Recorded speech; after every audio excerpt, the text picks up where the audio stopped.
Welcome to this series on parenting. We have 6 sessions that we'll be working through together, and we're glad that the AFS welcome you to this and that you can join us on this time. I'm Kent, and this is my wife, Jen. Hi. We have 2 kids. One is 9, one is 12. And love to start with why we're presenting this material. How did we come up with it? Where did it come from? When we were new parents, we attended some parenting workshops. We shortly after started leading a few workshops. Really, we wanted to share some of the tools, some of the things that we were learning, some of the insights with other parents. We wanted to have some discussion around this and share with others to be like-minded. And the tools were good. We started sharing tools and insights. I remember studying lots of tools and reading through the workbooks and trying to understand and practice how to do role plays and engaging with the other parents, leading through that and getting feedback from them and how do they see it? How do they respond? The tools are really good. They enable us to connect with our kids and to move forward, and they open lots of doors. But they didn't always work. They didn't always answer the problem. So I remember some workshops, parents would come back and say, this doesn't work. I can't do this. Or that's not how we do it in our family. That's not how we do it in our culture. And so we were stumped. So I made a list of different tools, different ideas, and say, well, if one doesn't work, you could try another one. There's a bigger picture. And I was kind of like a big toolbox. Remember? Yeah. Try this tool. Oh, that's not the right one. Look for another tool in your toolbox, which for a lot of parents was helpful. When we have a problem and we don't know what to do, sometimes just a tool can be what we need. Yeah. Then at other times we become stuck. We didn't know how to move forward. It's like the parent was discouraged or something was amiss in the family. We didn't know quite what was there. And we were really coming to the parent trying to offer a solution to the problem of there's a behavior or there's a situation, how do I respond? Rather than asking questions and letting the parent start to see what was happening, start to observe, start to come up with their own answers, start to be inquisitive about their own situation, their own family. Because the parent really is the expert of their own family, of their own kids. We're not the expert of their kids. So that really brought us to looking deeper, exploring more of why do certain things work? Why don't they work? How do our children even grow and develop? These are the questions I think that really drew us to the material that we're going to share with you of how has God designed us? How does growth and maturation actually unfold? And what happens when we get stuck? How do we move forward? So that's what led us to explore a little deeper. So we want to present a theory, a map of understanding of how we relate together, what's God's intention for us. When we talk about potential, we're not talking about our personal potential. We're talking about human potential. Where is it that we're going? We'll see that potential isn't really how much instruction we give or how many skills that we learn. It's not temperament or talents. These are personal potential, and that certainly opens doors for us. But we're talking about human potential here. And I think that's the great thing about this framework is that it applies to different ages, different stages, different cultures. We believe this is really our humanity of you'll hopefully be able to say, yes, this is me, this is my kids, this is what I see. That insight that then can help you know, how do I then address a problem? Where am I seeing in my child? What's missing?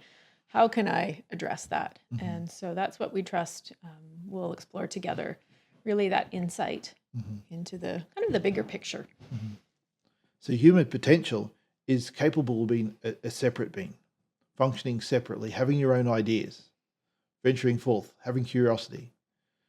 So I remember people instructing me how to behave, but it didn't come from inside. It wasn't my own exploration. It wasn't, this is the curiosity I had, and these are the solutions that I've come up with. It was someone else telling me what to do. And so when I was thinking, I can become a separate being by asking questions, by being curious, by critical thinking, by thinking and making up things for myself, looking at my own understanding. And so we're all capable of that, capable of emergence. We're also capable of being an adaptive being. That is capable of, when we run up against something, a challenge, when we have a difficulty in our lives, when there are mistakes, when we things that can't change, that we grow from that. We learn, "Oh, I'm resilient. I can make it through." And so we don't just try harder at that. We don't just try harder. We realize there are things that we can't change, but we can recover from that. It doesn't define who we are. And then a social being, able to be together with others, but also have a separateness about that as well.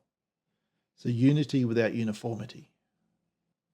This growing in maturity is spontaneous. It happens for all of us. It's in our nature to grow up. And I think we see that if we look at kind of the whole of creation. God's design, not excuse me, not just for humans, but we see it in the natural world around us, that things mature and grow when the conditions are right. Yeah.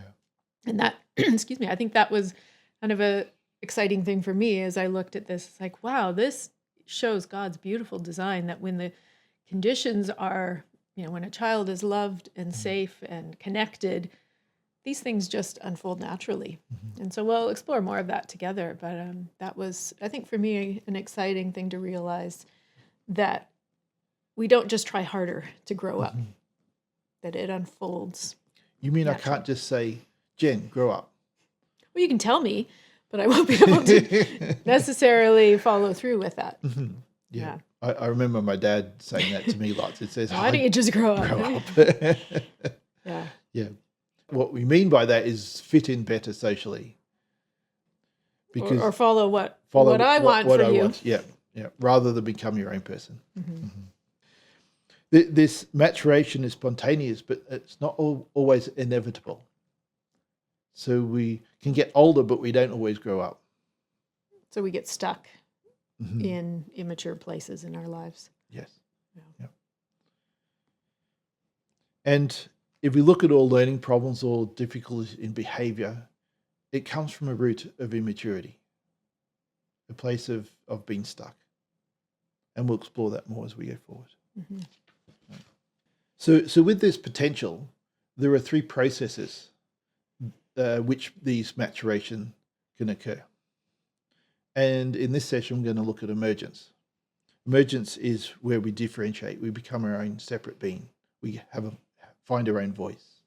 We develop our own will.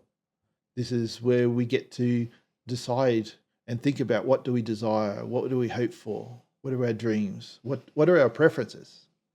Again, this is God's design for us. If you think of the whole of Scripture and the gospel, God has given us a will. He hasn't forced us to believe in him, to follow him. He's, we see that, and we see that in our children as well. That is part of what makes us human, is our ability to choose, to have desires, to follow those. I remember a story of a mum who raised her kids to have a voice, to be able to share what they desire, and to learn how to do that in a respectful way. Because it takes practice to share what we're feeling inside. And then when this daughter went with her friend and her friend's mum and their family, they didn't share their voice so much. It was what Kids the were mum told said. what to do. Yep. And so the after soccer, this young girl said, "We normally go out for ice cream after soccer. Would it be okay if we did that this time?" And this mum that was looking after them was in shock. It's like, how dare you ask how dare for what you you asking want? for something? But she did it in such a polite way that it's like she didn't even know how to respond. She said, "Okay, I guess so." Yeah, it wasn't demanding. It wasn't whiny or out of tantrum or it's actually quite grown up of her to ask. Yeah. And I was thinking about our will as well. We want our kids to make little decisions early on in life. Right. We've often say, we don't want their first decision to be who they marry. Right. We want it to be when they're, 3 and 4 of what would you like to wear today? It's practicing and growing and developing that will. Yes. And we're going to talk a lot about that, which I Hope we'll learn a lot together on that. Some signs of emergence are vitality and a venturing forth. So if the child is curious about their world, if they're increasingly able to function without others, so it's that me too stage or me do it stage. They're able to play alone. I remember when our kids were younger and they always needed me to play with them. It was great when they, different circumstances, I'm sure, but kind of when they matured enough that they could go off and play independently, it's that sign of they're exploring things on their own. They didn't need someone else with them all the time. And the sign we're looking for is them wanting to go off and play by themselves. So them saying, oh, let me do it. Let me go off and do this. Let me try it. And it's not us pushing them, not saying you have to do it or I'm not here for you. It's more us offering it to them and them saying, not this time. I'll give it a go this time. There's definitely full of their own ideas and initiatives. They come up with their own play stories, come up with their own scenarios, their own role plays. There's this venturing forth, the desire to become their own selves, their own uniqueness. If a teenager says, if we ask them, do you need to be like your friends? Do you want to be like your best friend? And if the teenager comes back and say, well, no, I'm my own person. I want to be myself. That's a sign of growth and maturity. Yeah, that's really healthy. And they need to explore that of what does that mean to be my own person, and what that happens various stages, but especially in the teenage years. There'll also be a self-preserving instinct, and we'll look at that more later in this session. And then a deep sense of self-esteem will naturally develop. We don't need to work on it. It'll just be there as it comes forth. So emergence, how does this come forth? How does this happen out of the child? What drives them to do this? And we'll look at emotions. Emotions is what drives the child to want to emerge, to want to explore, want to be curious. So emotions for us plays a really big part in understanding how God designed us. They're not just a nuisance. Not just a nuisance. we might often think or feel that it's emotions, especially the big ones. If we can just push them aside, not deal with them, life would be so much easier. Yeah.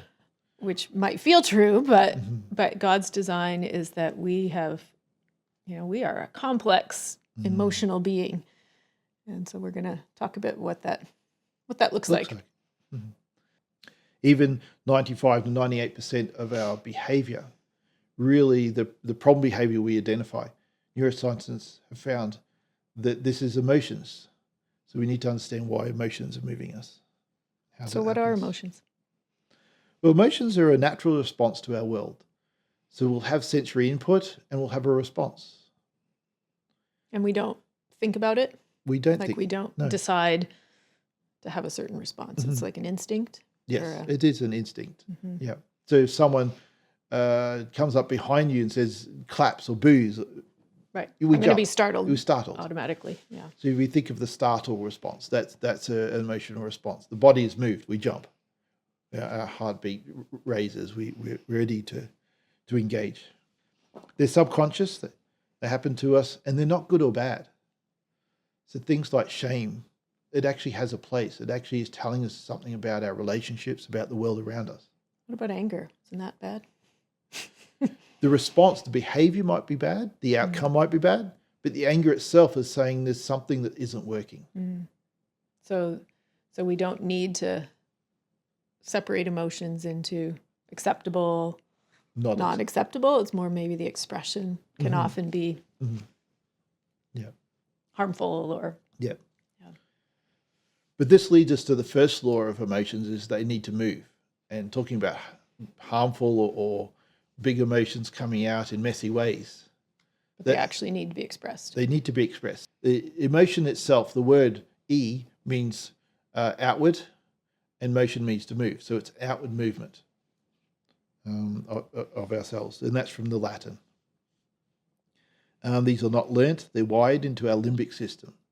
The limbic system is our emotional system in the brain, our response system and instincts. And it's part of us as a young baby's brain has emotion wired in. Yes, right? it's mostly developed.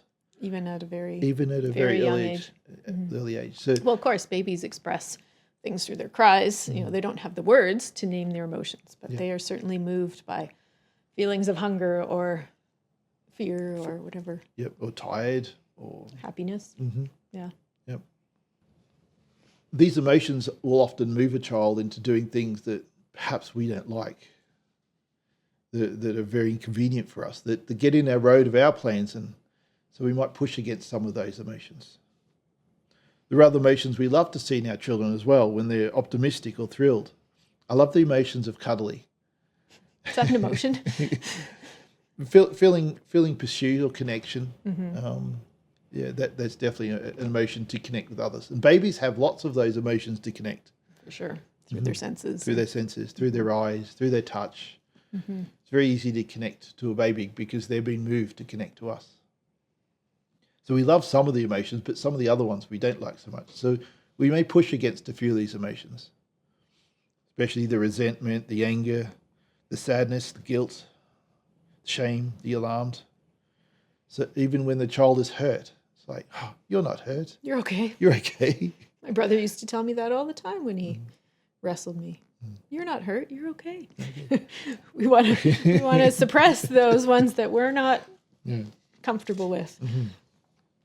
And so what happens is if we suppress some emotions, then all our emotions get suppressed. We're not selective. Our brain Can't decide which differentiate between that. Yes. Yeah. And Brene Brown, he's got a wonderful quote here. We take the edge off pain and discomfort. We are by default taking the edge off joy, love, belonging, and the other emotions that give meaning to our lives. You see, we cannot selectively numb emotions. So what are some ways that we numb emotions?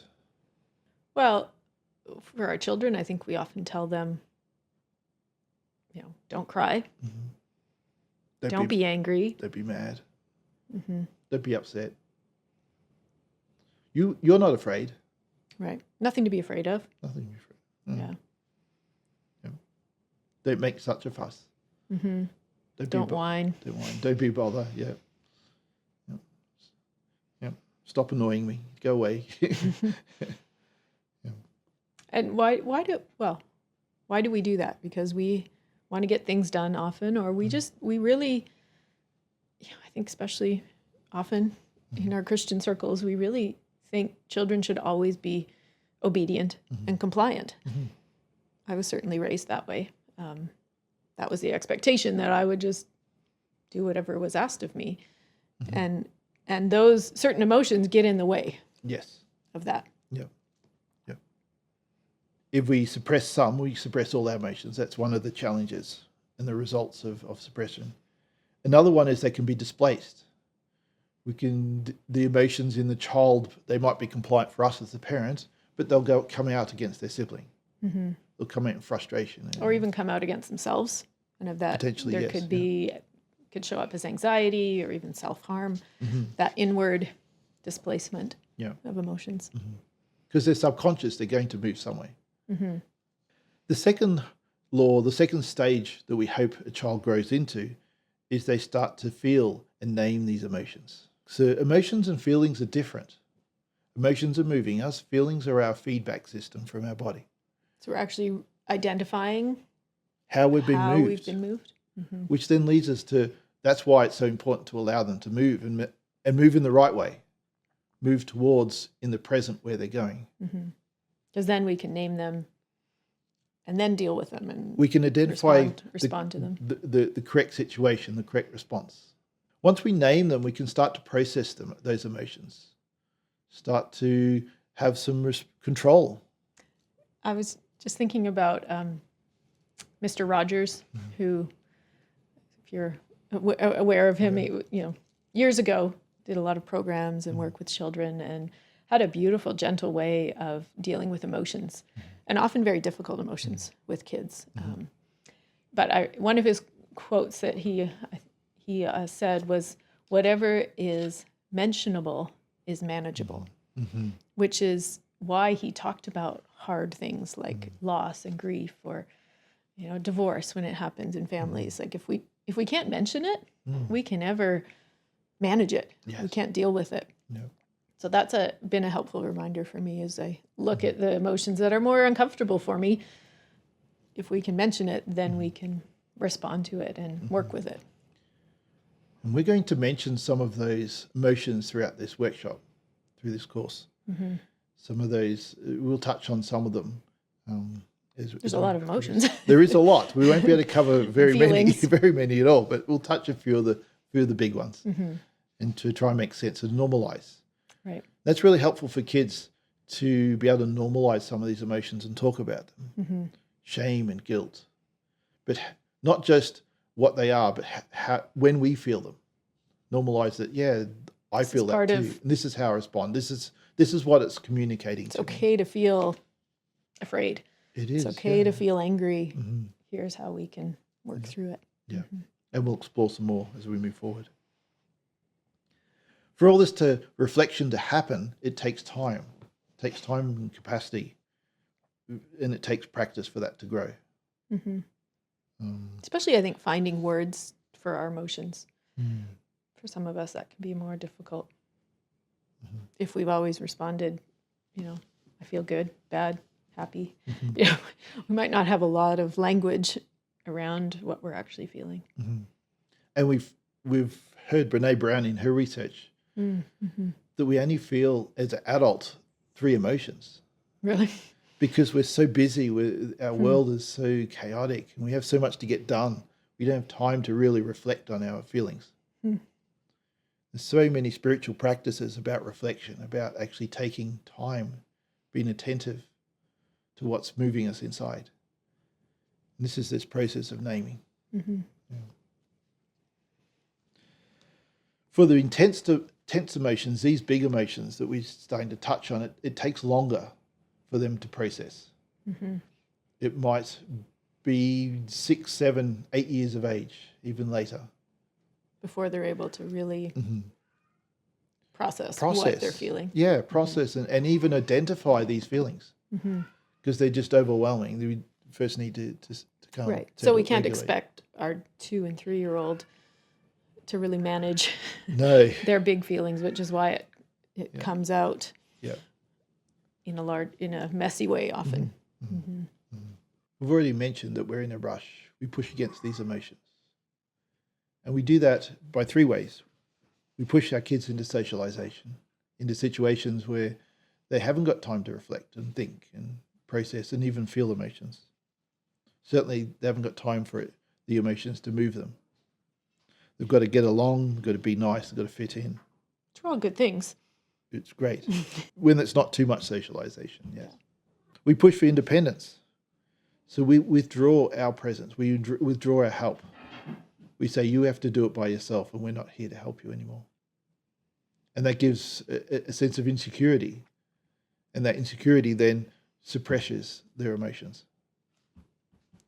And again, we've mentioned this, too much instruction. The child needs to be curious, needs to be seeking an answer before we engage with them. The answer needs to come from inside of them, not from us telling them how to behave, how to do things, what we expect. Because all they do then is try and meet up to that standard. Not that there isn't a place for instruction. That's correct. Right. There, obviously, as parents, that's part of what we do. But if we give too much, or perhaps at the wrong time, the timing, the wrong place, it doesn't produce what we're hoping for, and it really doesn't allow the child to, again, come up with their own solutions or ideas. Yeah. So instead of rushing the child, our role as a parent to meet their connection needs, meet their physical needs, and then their emotional needs. So physical needs, such as safety, shelter, hunger, and sleep. I think we do that quite naturally. We know the child needs us. We know that we are their answer. But they also need acceptance, connection, and validation. They need someone to be there and to hear what's happening and reflect on what's moving inside them, to really identify for them what's the realities inside. Is that harder for us to do you think, often? I think it's very hard to do. Probably something many of us aren't very practiced at, or perhaps wasn't offered for us as a child. Yeah. We also need to act as a buffer, the buffer from the expectations of other adults. So maybe in a school setting or a public setting, church or some setting outside of. Even just extended family sometimes. Yeah. We can create a little Little safety bit, safety, that bit of buffer. perhaps isn't there in all of our families. Yeah. And then control the timing. So how much instruction, when it's given. And all of this, again, is to see emergence. To give a space for emergence. Right. Yeah. It's not to say we're not in charge as parents or we don't have a way to guide them, but it's to see this part of maturation unfold. Yep. And a great way for a child to explore emotions, to explore the world, for them to come out in emergence is through true play. And we call this true play because there are various types of play that we put our children into. Perhaps sporting events, competitive play. Or organised play, structured play, where there are outcomes that we're hoping for. So play, firstly, is not work. Anything that has outcome is measurable. A goal to score the highest points or to complete a task. All of these things are work. Still, I mean, those kinds of play are still important for our children. And they're good, often very good activities and things that our kids need. And but what we're touching on here is what that true play, what that allows a child to explore. Yeah. Spontaneous is that just comes forth. It's like they got the space to do it and it just comes from the child. Very imaginative. You can often see it in our children. And it's expressive and exploratory. Explores the world. So role playing, a child might pretend to be the parent or the teacher. They're putting on the different hat to see how it feels, how it works. That's exploratory.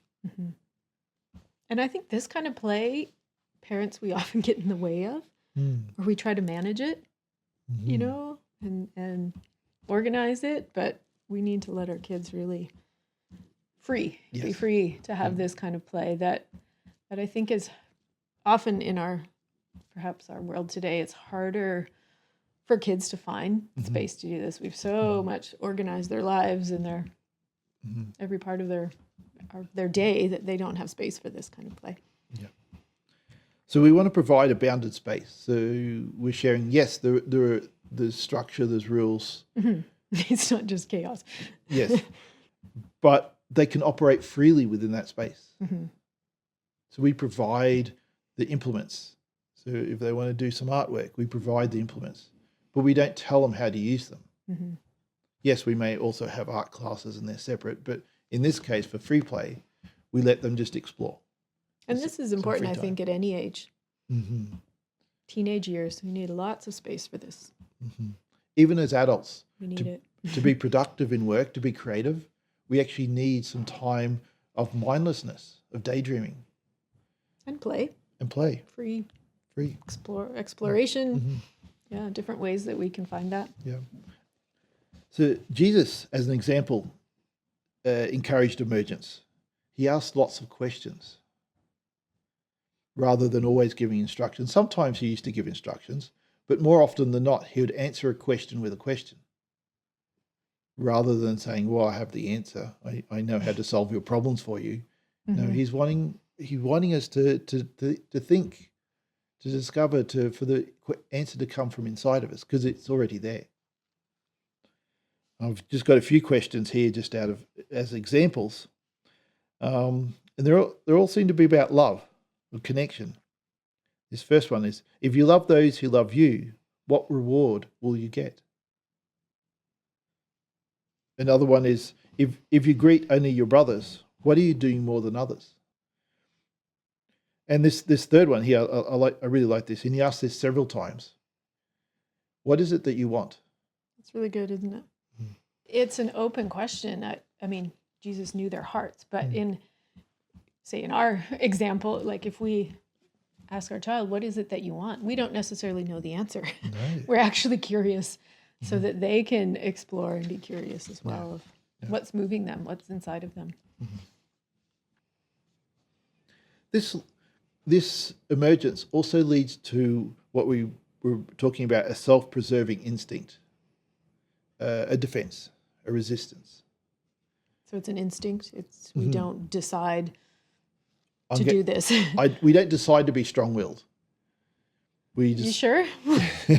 Some 2-year-olds seem to, yes. may feel like that. Yeah. Right? Like that they're pushing back because we want them to do something. But we're going to explore what really is going on inside. So a child who's dependent will normally go along with the wishes of the parents. They'll follow our instructions. They'll go along with our ideas, with our routine, our schedules for what's happening. That is until the child feels pushed around, until something inside them says, I want to do something different. I'm being coerced. This doesn't feel good. This doesn't, yeah. Until they feel like none of the choices offered are what they want to do. And we all instinctively resist when there's any sense of coercion. We call this resistance counterwill. And this is a good thing? This is really good, yes. Because it serves two purposes for the child.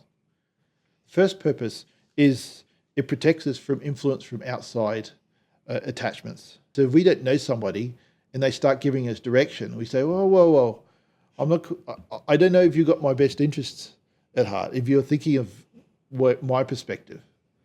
So that's a really helpful instinct for us all to have, to not just go along with instructions that other people that we don't know aren't attached to us give us. So this resistance does protect us from other people's influence, but also makes room for our own developing will. So when we resist against people who we're attached to, when we resist that, it's like, well, I just need to have my own decisions. So it's not that we've developed our will yet. It's that we're still developing our will. We're exploring that possibility. We haven't come up with what we want to do. We haven't found our voice. We don't know how to express it yet. Henry Nouwen, in his book, he put it quite well. People show you their boundaries. So, for example, I can't do this for you now. We might feel rejected. So part of our struggle is to set our own boundaries to our own love. When we're able to set our own boundaries, when you're able to acknowledge that, then you're able to acknowledge and respect other people's boundaries. So is that why this can be hard for us? Say as parents, if this wasn't part of our upbringing and our developing of our own will, is that part of what makes it harder to allow it in our children or in other people's children? That's what I think Henry Nouwen is saying, yes. Yeah. Yeah. Yet we know how important it is. It just can feel really challenging. Like our children are challenging us and what our own will is. Yeah. So if our will hasn't developed, it's really hard to allow someone else to have their own will, to have their own boundaries. Was this something that was encouraged for you as a child, or? No. I felt a lot of rejection when people said no to me. Oh, okay. I think for me, it certainly wasn't encouraged. I was the youngest of 5. So my voice, was very, very quiet, very small. But I didn't even really have opinions much about things, let alone knowing that my voice mattered. I remember being asked, well, do you like this or this? I'm like, I don't know. I didn't actually have a formed opinion in my own mind about what I wanted. So you just went along with other people. I was very compliant. I was a great kid. Teachers loved me. I would do anything. Even a stranger could ask me to do something, and I would probably have gone along, but not realizing that this important part of maturation was missing. Yeah. See, the emergence wasn't there. So I dare say you probably felt a little flattened affect inside. Oh, yeah. Very, very dark, and that's what we were saying. Well, dark in the sense of, like that graph we had, there wasn't a fluctuation of emotions. It was pretty even. I wasn't an angry child. I wasn't a particularly happy child. I was kind of just even compliant. Yep. So what do we do with counterwill? sometimes we need to discourage it, Mm. especially when it's for safety reasons or for social order. So sometimes a stranger does need to tell us what to do. Yes, Like yeah, if we're in danger, yeah, our child needs to, yeah, respond. yeah. If there's a fire in the building and the fire marshal comes in and gives us instructions, That's not the time for counter will. Who are you to tell me yes, what to do? yes. Yeah. So there are times when we need to learn how to discourage that, but we do that very sparingly, so as not to damage the relationship. Mhm. We choose those situations like, yes, it is a real safety issue, because quite often we want to do things, but it's really our own plans, and we just don't want to be upset and frustrated by things not working for us as the And there are parents. times, I think, like you mentioned, like socially, like there are times where it's not the place to allow our children to really maybe make choices, Yes, right? Like yes, there's a certain schedule or something we need to get to or do. We're going to miss our flight. Now's not the time to maybe allow them all the choices of when they want to get out the door. Like yes, yeah, sometimes we need, there needs to be yeah, place for that. yeah, no. Yeah. But like you mentioned, it's not going to damage the relationship. Yep. Yep. So if we know something's coming up where we need to prune some of these counter will instincts, we need to allow time for that. So we need to be prepared ourselves as the parents, saying, yes, we're going to get out by this time. We're going to allow enough time for them to have their tears, for them to move this process. We can't just jump the steps. Yeah. Else we can take a three-pronged approach. Here we can increase and foster the relationship.